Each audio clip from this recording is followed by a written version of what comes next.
Hello, everybody, and welcome to the Jerich Show. As always, yes, because most of you people change your name on a weekly basis, but as always, am Javvad Malik.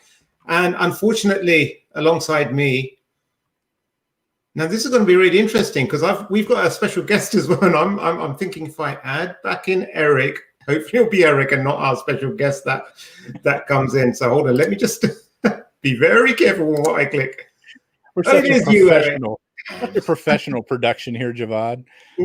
And you just added someone else in too, who is not there. So wonderful way to just totally blow that. You know, we have the saying here, our tagline is timely topics, poorly presented. And folks, if you're on the podcast, be glad you didn't just see what just happened. It was a mess. But it is nice to be here again this week to talk about a couple of other interesting things that went on, and then to introduce our guest and have a little chat. So yes. What do you got for us, Javvad?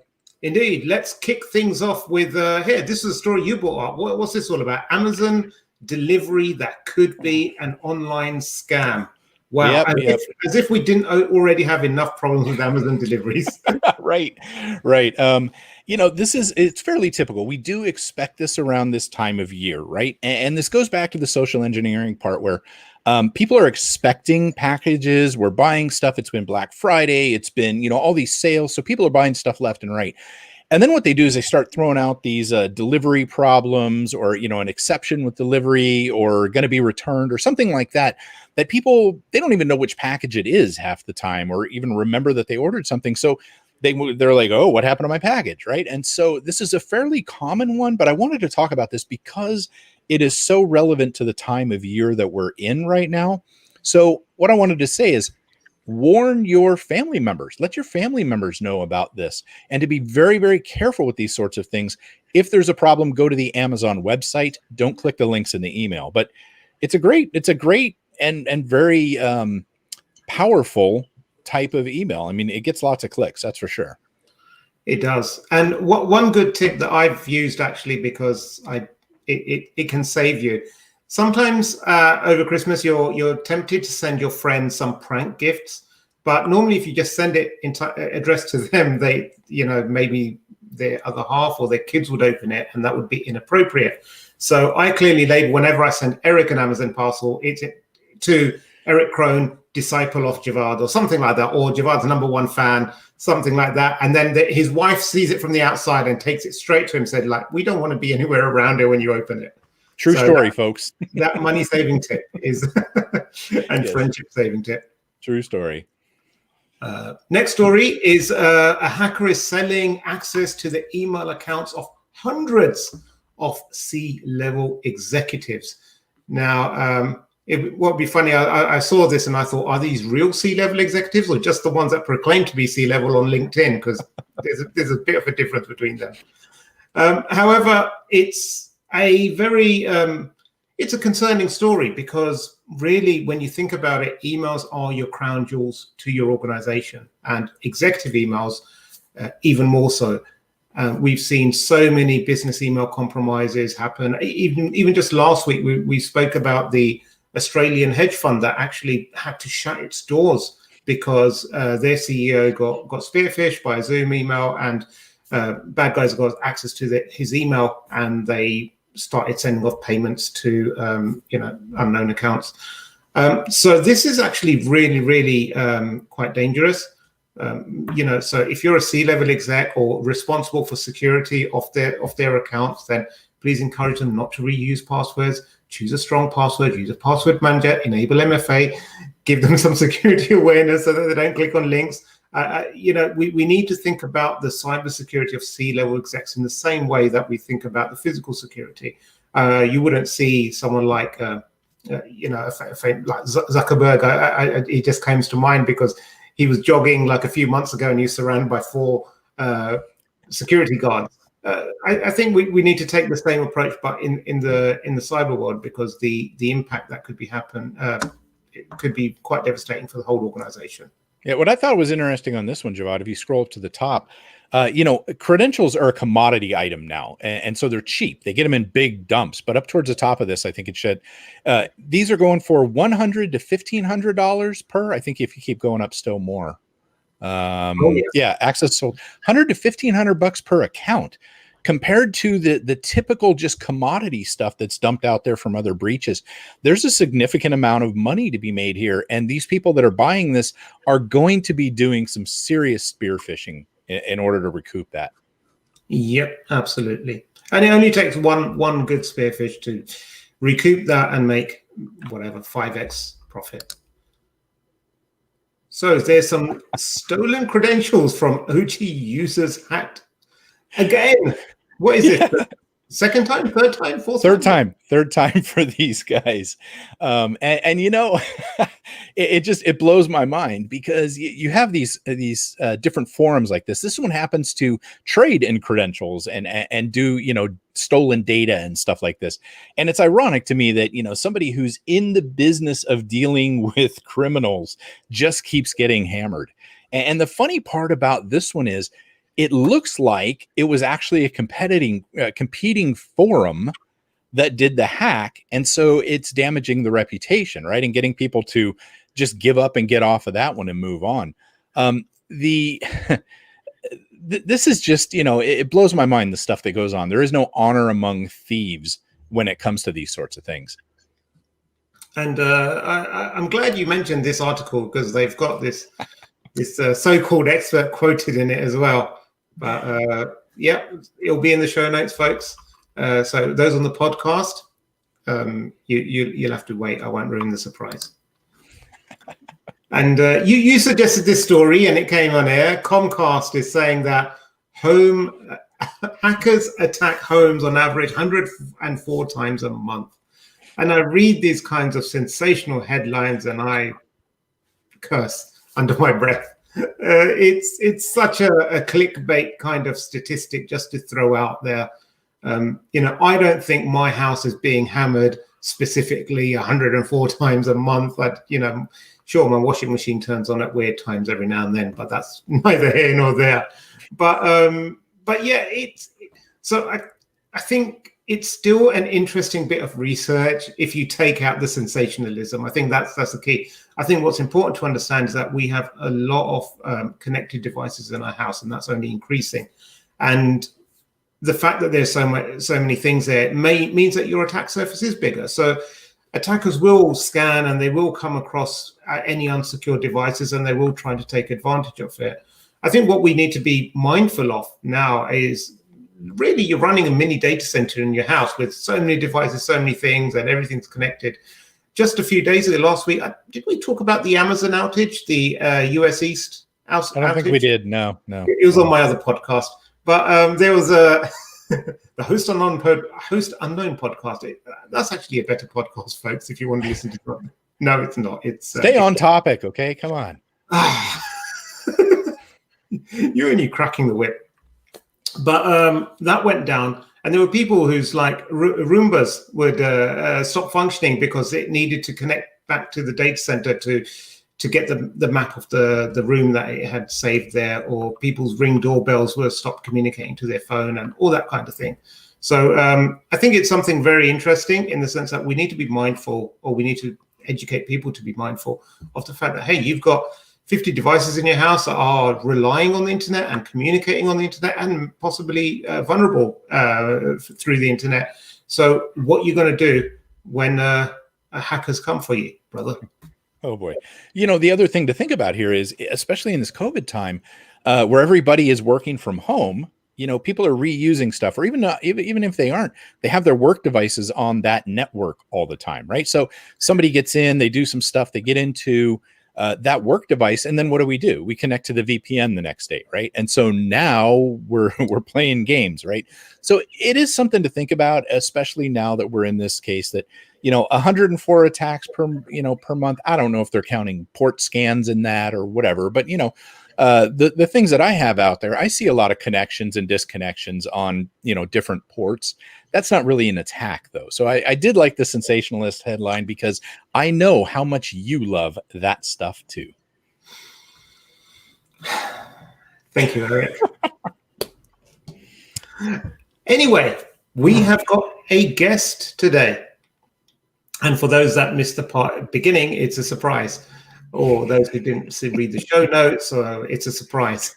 But we're truly honored, really, really happy to have this guest with her. I had the pleasure of meeting her last year at RSA. Eric's one good deed for the year. He introduced me to her. She's absolutely awesome. Very unconventional route into security. Won the social engineering village at DEFCON. You did it. So the SECTF, it's actually the social engineering capture the flag at DEFCON. That's right. Yes. That's right. And she done it all while having while carrying her. No, not having a child. Yeah. Well, yes. I'm butchering this, aren't I? Why don't we just introduce our guest? Let's get her in here to salvage your stuff. The fabulous Alethe Denis. Hello, Alethe, and welcome. You're muted. Alethe. There you muted, aren't I? Yeah. That's so okay. We're just fudging this all up. Okay. It's what we do, It's par for the course in 2020, I assure you. And believe it or not, that RSA was this year. Yeah, wow. Forever ago. That was like the last in-person anything I've been to. And it feels so weird because it feels so long ago. And I remember, that's kind of what started this, Javvad, was we were doing our daily recap every night after RSA. And, I remember going through and we have B-roll footage of like all of the hand sanitizer bottles on all the counters, and all of that kind of stuff. And it just blows my mind that was this year. And crazy times indeed. But yeah, welcome to the show. I think this is amazing that you're here because you let us know that you've actually watched a couple of these episodes and still you wanted to join us. I gotta tell you. No, thank you so much for inviting me on. I have been following the Jerich show now for some time, and I'm a huge fan. Very huge fan. So yeah, I enjoy it. To be frank, I mean, so much of our social interactions and our ability to connect with people this year have just been so strained. So it's always fun to get involved with podcasts or, just have chats like this, even if it's not, specifically for distribution later on. So yeah, I'm very happy to join you both. And yes, it is the Social Engineering Capture the Flag contest in SE Village at DEFCON that I'm most well known for winning and for being honored with a black badge from DEFCON. But yes, very non-traditional route into information security. You started. Yeah, you started in the staffing world, right? And then ended up going this direction, right? Right. So, well, I've worked in a variety of different industries, and I kind of have been somewhat of a chameleon before now. For the past over 5 years, I have been working for a global staffing company in market intelligence and essentially doing OSINT for a living. And then prior to that, I did digital marketing for a software company that developed CRM software for car dealerships specifically. Prior to that, I worked in title and escrow insurance and did research on property chains of title. So it's just this, real hodgepodge of skills over time. But when I found the SECTF, it really just ignited this fire for information and for research. And then that kind of opened this door into information security.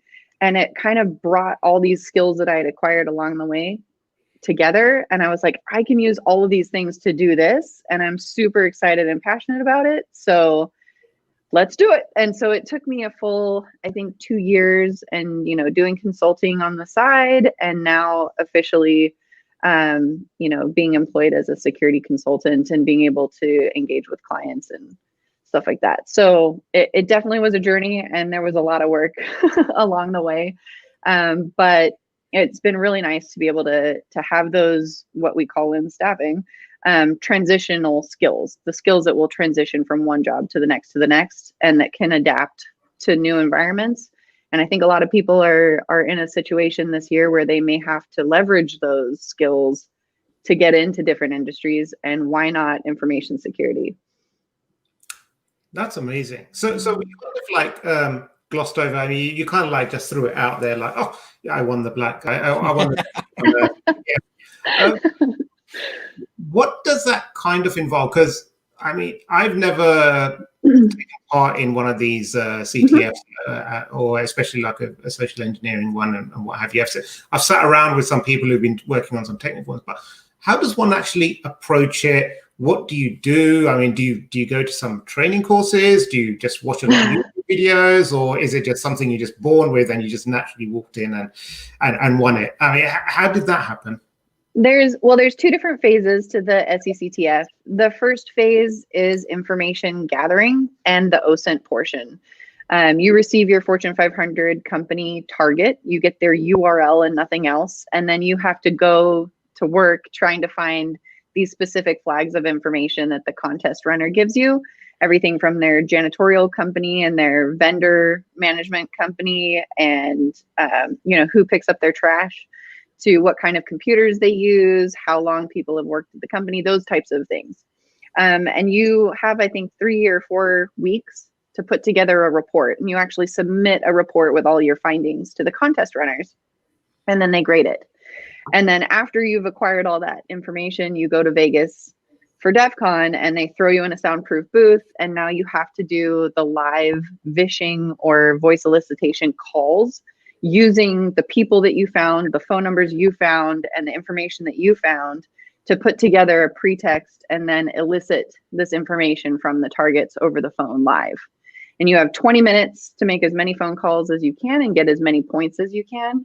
And it is nerve-wracking as heck. The first time I did it, when I was done making my calls, I was literally shaking with adrenaline just from all the stress and the tension and just the nerves of being up in front of about 1,000 hackers doing this live.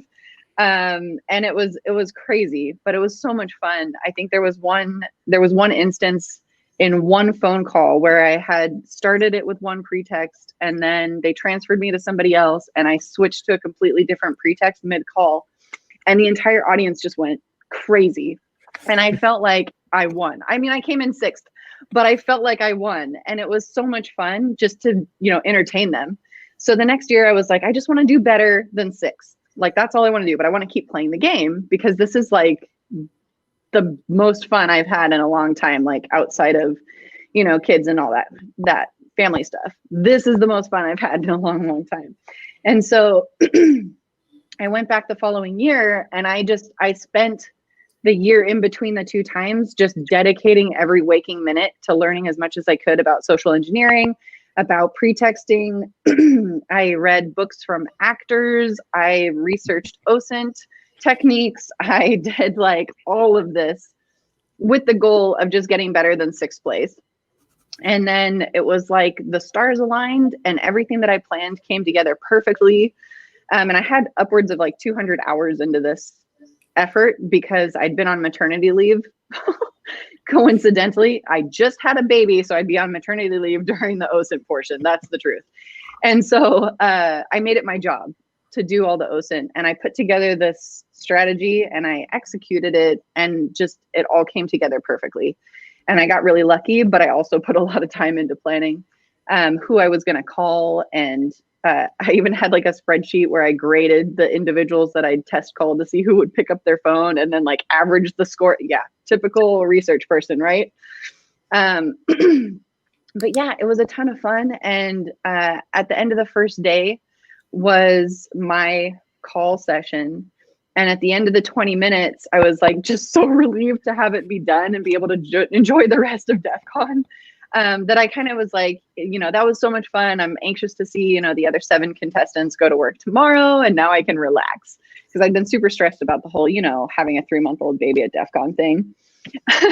Yeah, it was a ton of fun. By the way, she was 3 months old at DEFCON, and it takes 9 months to make a baby. So you can do the math there. Right. So with the social engineering capture the flag, just so that the people that aren't familiar with it understand, you get points for getting information from people, like the operating system they run or the type of computer they run or antivirus, right? So you get points for getting them to give up this kind of information that as an attacker would be incredibly valuable for you, right?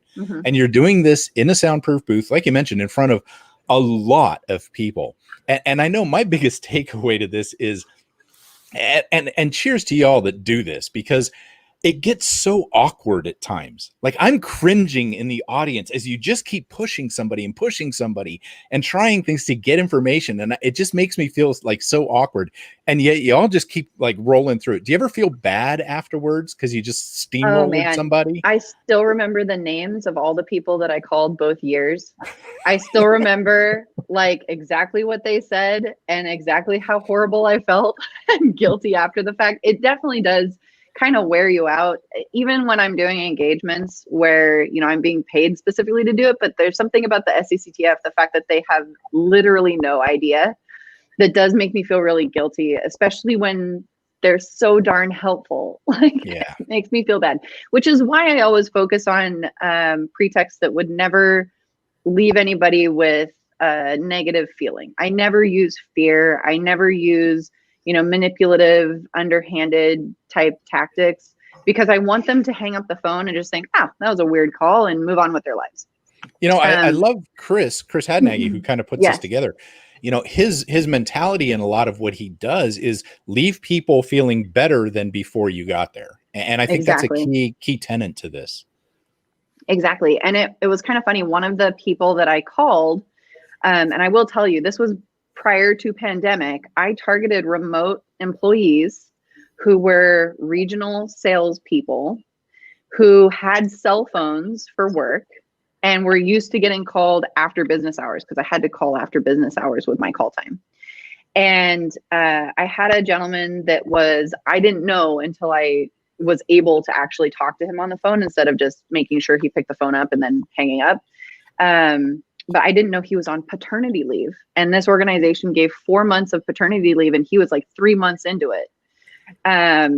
One thing about big tobacco, I guess, it's a benefit, 4 months.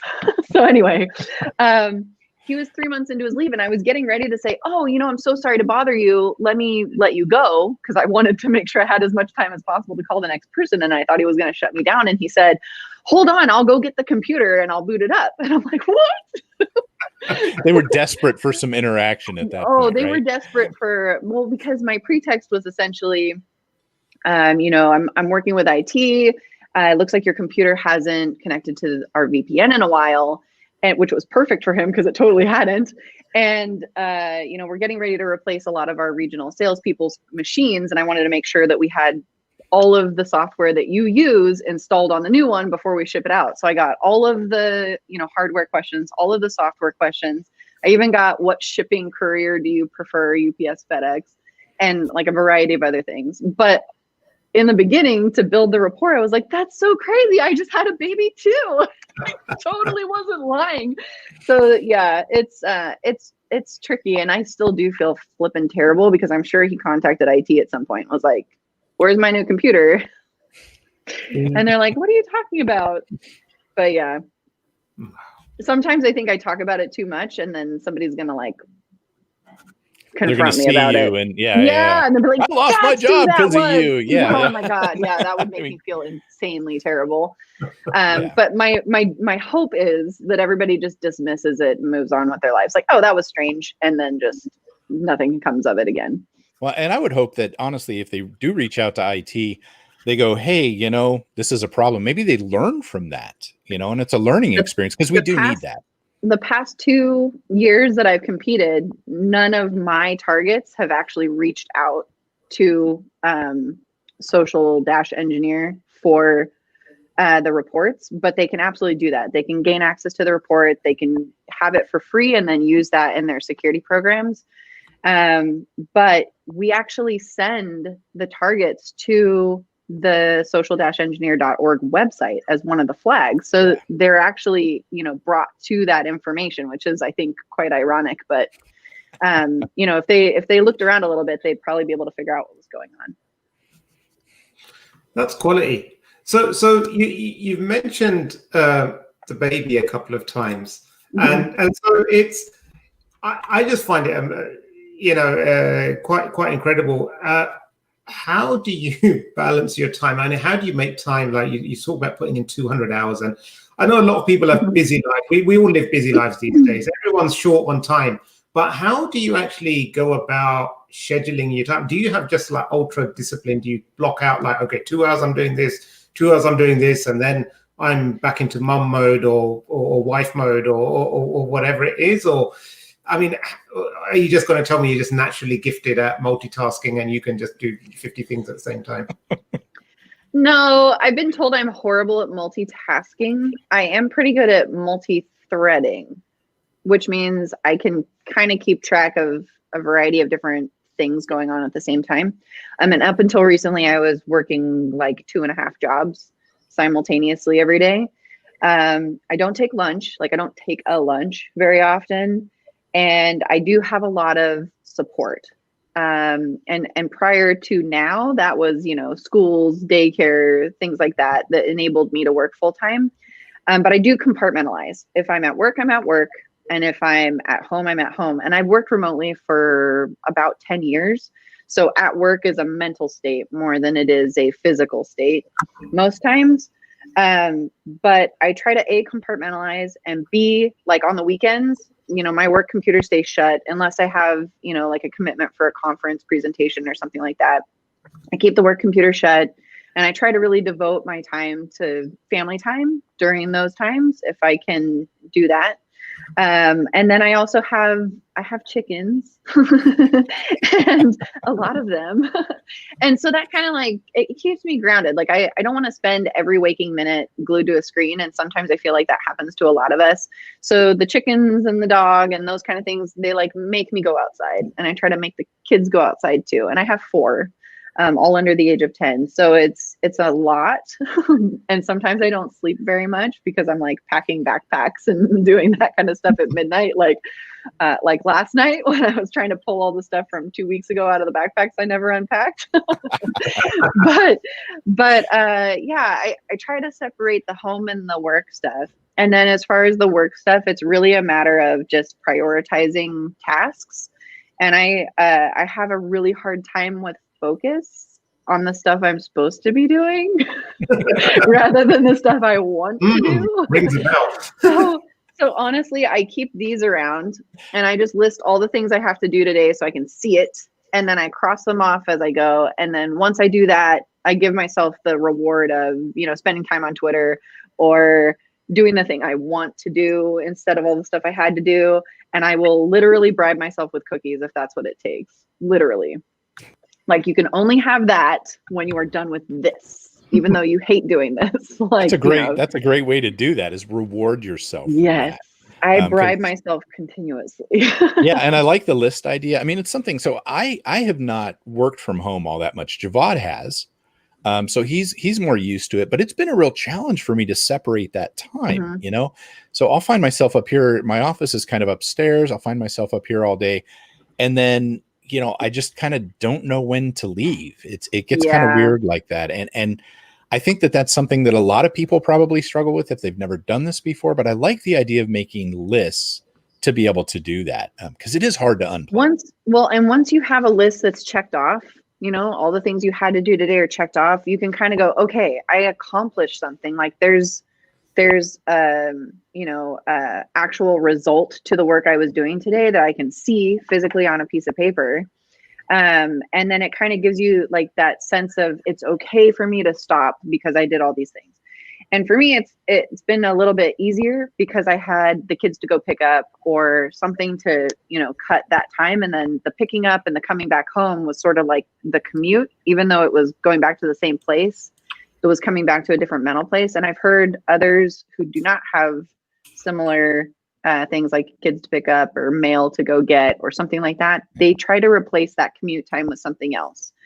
And if it's going outside to walk the dog or, just going outside to get the mail or just something, it'll help your brain to divide that time apart from the other time. And then you don't get sucked into that, that staying in your office till 8 p.m. every night. Yeah, I used to have the commute to and from the office. It was about 45 minutes to an hour.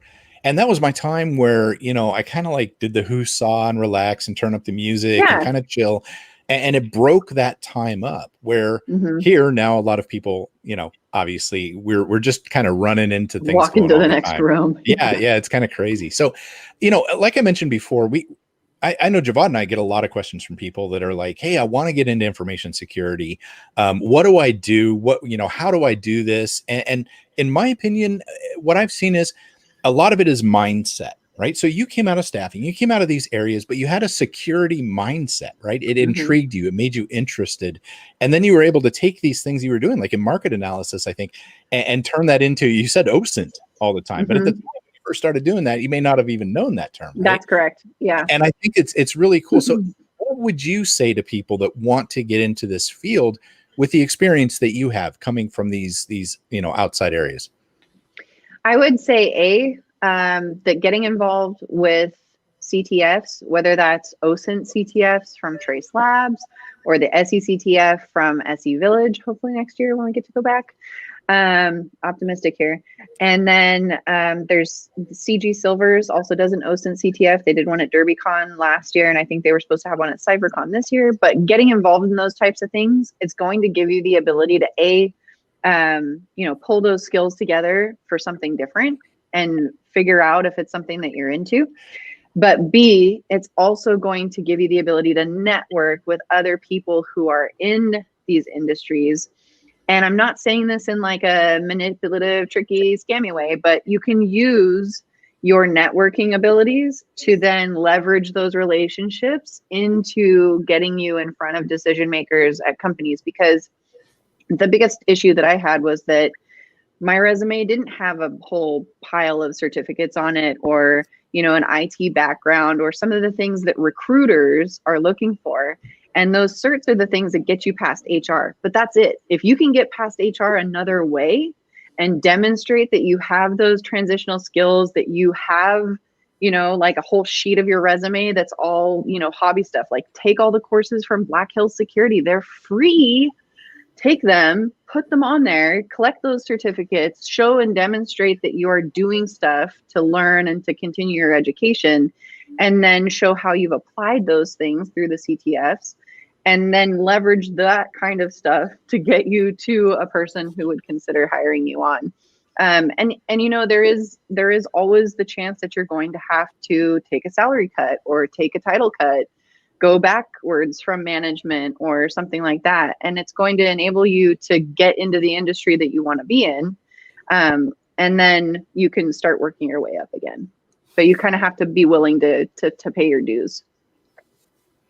Yeah, that's fantastic advice. And it's something that I feel, even though I worked in IT security, I started off in the banking side and I just stuck in a rut. But when I started blogging and making YouTube videos, to your point, I think it just gets your face in front of those decision makers. They're like, I kind of like how this person thinks or acts or writes, and there's something we can work with. And I found that helped my career tremendously. So I think it's like all about trying to figure out ways of how you can put your best skills forward. Well, and especially now when we can't interact with each other in person, things like Twitter, I can't tell you how many friends, connections, and professional relationships for me have started on Twitter, you guys included. And it's opened so many doors. But I was going to make a point. I'll throw it back to you, Eric, until I remember what I was going to say. You mentioned meeting us on Twitter, and I remember, I think the first time you and I had real communication on Twitter, it was something about cooking your children in the oven, right? It was. Do you remember? It was kind of the way you worded things, and I kind of gave you a hard time about that, and you were tired, and every time you said something, it was a little bit worse. Yeah, it made it a little bit worse, and so I almost felt bad. I think I reached out to you, and I'm like, hey, I hope you don't mind that. I'm not really trying to make this look bad, but we're just having some fun. And so that's when I realized he had a good sense of humor. Yeah, I definitely try to have a good sense of humor. When you're, I guess online, this comes out of like my social media management and digital marketing thing. I think online we try to be too professional sometimes, and I'm not saying, be vulgar or anything like that, but it's definitely okay to have a personality, and me barfing all of my anxieties on Twitter has definitely had people rush to my aid. Like, there was a goon that helped me to get my DEFCON badge, just the regular human badge, the year that I competed with the baby with me, the night before, so that I could make sure I was on time to SE Village the next day to compete, just because I was just like, oh, I don't know what to do. Like, should I get in LineCon now? I can't do that with a 3 month, so it's definitely okay to be human, especially on social media. And I think that, you'll attract the right people that way, people that you want to have in your circle. And so, yeah, I would highly, highly encourage that, especially now that we're all distanced from each other. And as far as getting into the industry, follow the people that you want to emulate, follow the people that inspire you, and learn everything that you possibly can from them. Jason, let's see, what's his handle again? Banjo Crashland on Twitch. Yes, really, Banjo Crashland on Twitch. He does a stream twice a week where he helps people do job hunts live and gives advice about how to put your resume together for a specific role and all that stuff. And he really helped me to refine my resume skills, and encourages a lot of people through their job seeking. And I think he has like over 20 people that have actually landed new roles through this regular Twitch stream that he does. Wow, that's cool. There are a lot of cool people out there, and I think one skill that I think is important on social media is to cut through all the crap that people put out there and just find these the good people. Like you said, you find the right people, you surround yourself with the right people on social media. Just as important as real life is online, and you will find these good people who are out there doing some fantastic things. Yeah, I think you and referred mute the trash. Yeah, well, you referred to infosec at one point in time when we were talking before as a dumpster fire, and honestly, it is kind of like that, right? There's all this stuff on Twitter that goes crazy, but there are some really, really good people in there, and something that people don't realize too, getting into the industry, we all have the complex where we feel like we don't know what we're doing. Everyone thinks, oh, well, these people all have it together. And on the inside, we're kind of like, we're all winging it, Yeah. Help, I need an adult. So I think it's good that people understand that none of us go into this, feeling super confident most of the time. Right. Yeah. Like Javvad, for example. Oh, goodness. He never feels confident. I think it was Jason Street who once he said I really like how he defined it. He goes, there's the infosec scene, which is just a few people. It's a small group, but they're like make a lot of noise and they go about as if they own the joint and what have you. Because you want to avoid this infosec scene. You want to be part of the infosec community, which is bigger, but it's like the people who go to conferences and what have you, and you exchange tips and you get jobs and what have you. But then far bigger than that, probably 90% is the infosec industry. They're the people who you probably never see at a conference. You won't see them on social media, but they actually keep the world running. They're the ones who go to their jobs, they do an honest day's work, and then they go home to their families and they don't think about security after that. So I think there's a place for everyone, depending on how much you want your involvement to be. I think the community is a great place to break into the industry, to find these people who can help you and engage. But then it's not for everyone to stay in that community either. They can just be part of the industry and lead very, very happy lives. I don't think there's there's that need to be constantly involved in everything as well. And it's okay. It's okay not to be a pen tester. Yeah, I just want to throw that one out there too. The blue team is definitely can be sexy too. Let's all be frank. I mean, I really focused on like the prevention, security awareness training, and social engineering awareness training, and phishing, vishing, that kind of stuff. And now moving over into more of like an incident response kind of a mindset, it's opened up so many more things for me to learn, and it's so engaging. I would highly recommend exploring blue team typical roles too, because that is also, there's a tremendous need there. Not everybody can be MacGyver. I'm sorry, you just can't. But what I was going to say regarding what we would call in social media management speak, the vocal minority in infosec.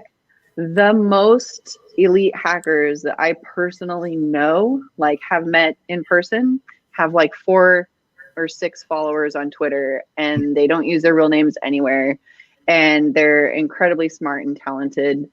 So don't let things like follower count and stuff like that make you feel like you can't get involved, or that you're not somebody who can influence this industry, because you know, as these two were saying, it's the people that are actually doing the work behind the scenes, not the people that you see all the time standing up and talking about what they do. But there's so much more of a broad landscape of people in this industry than what you are exposed to just through media and stuff like that.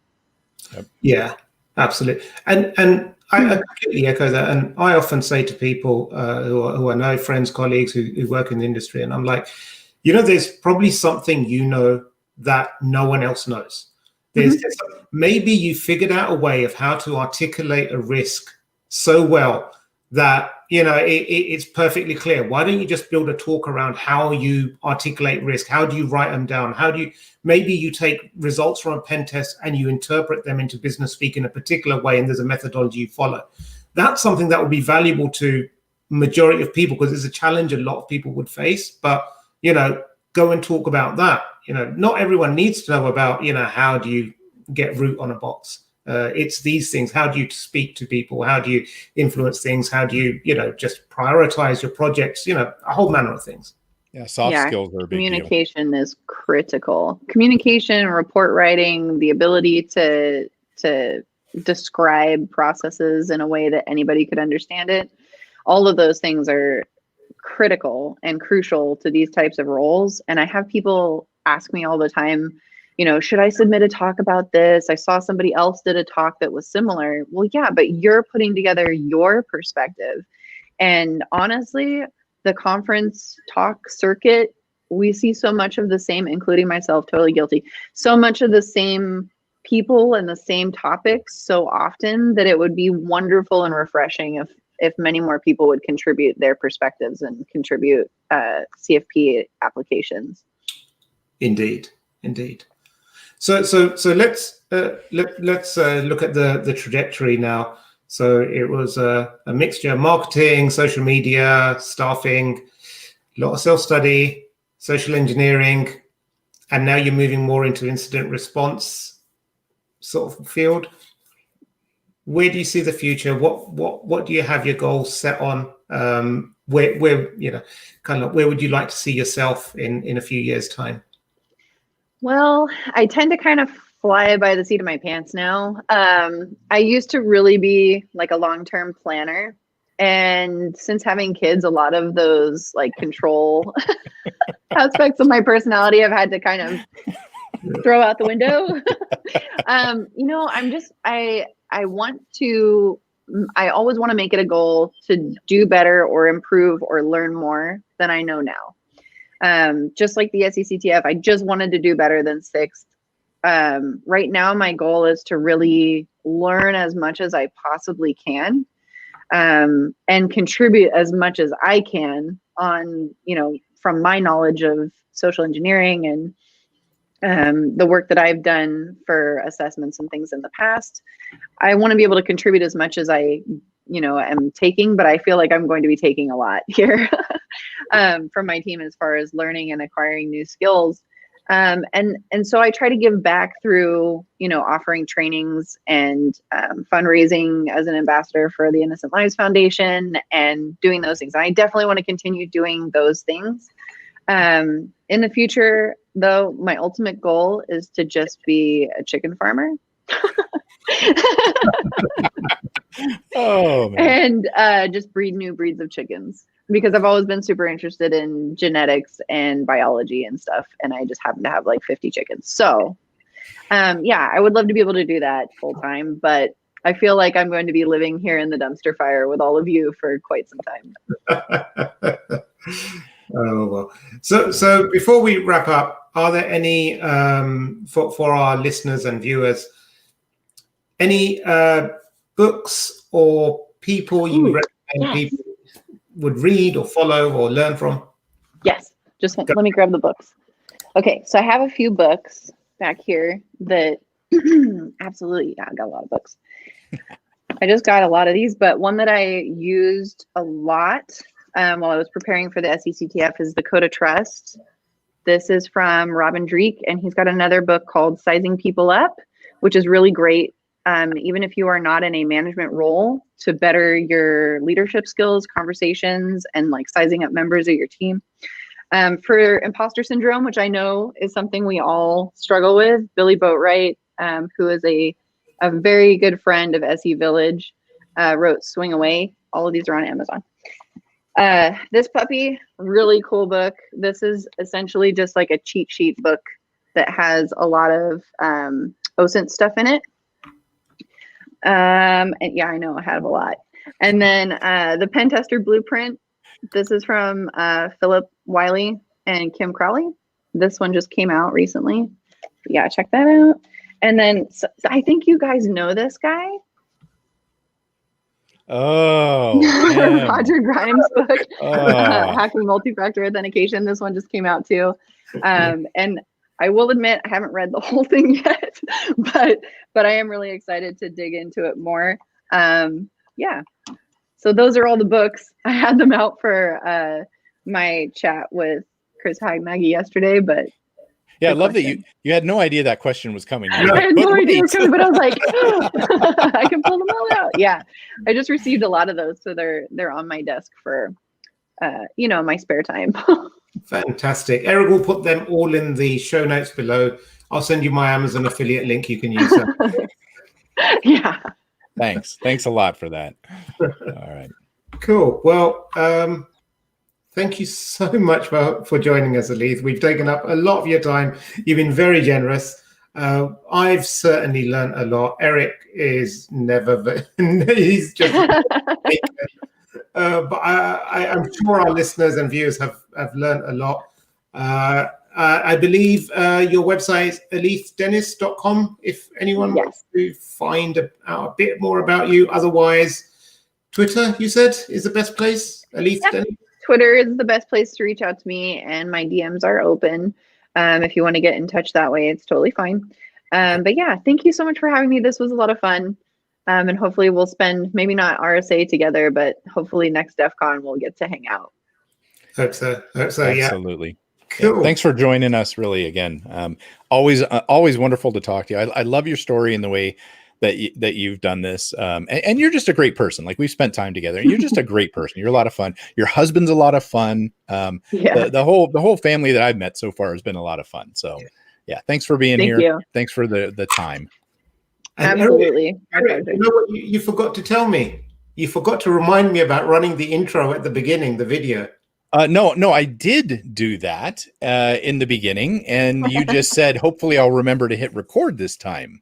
Remember? Oh, that's what you were referring to. Yes, that would be the intro I was trying to get you to do. But here we are. Okay, that's enough. Thank you so much for joining us. We will see you again next week. Until then, my friends. Welcome to The Jerich Show, featuring your hosts, Javvad Malik and Eric Krohn. Timely topics, poorly presented.